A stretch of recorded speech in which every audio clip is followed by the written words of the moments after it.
వాళ్ళు నాలాంటి ఇంటికే వస్తావు, నా ఇంటికి నువ్వు రావటం ఏందయ్యా?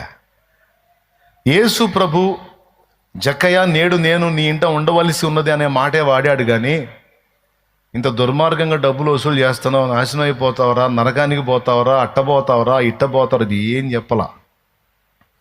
నువ్వు నిజంగా మారితే నీకు అది ఇది అని కూడా చెప్పలా. నేను ఈరోజు నీ ఇంట్లో ఉండడానికి వచ్చానయా, నీకోసమే వచ్చాను అన్నాడు, అంతే. అంతకుమించి ఏమన్నా రాయబడిందా?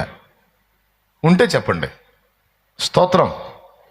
ఆ రెండు మాటలకే ఆయన చెట్టు దిగాడు, చకచక నడుస్తూ దారి చూపించాడు ఇంటికి. ఇంటి సమీపానికి వెళ్ళినప్పుడు జక్కయ్య అంటున్నాడు, ప్రభా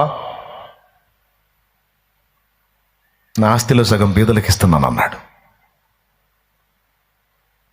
మిగతా సగం నేను ఎవరి దగ్గర రూపాయికి 2 వసూలు చేశానో వాడికి 4 ఇస్తాను అన్నాడు.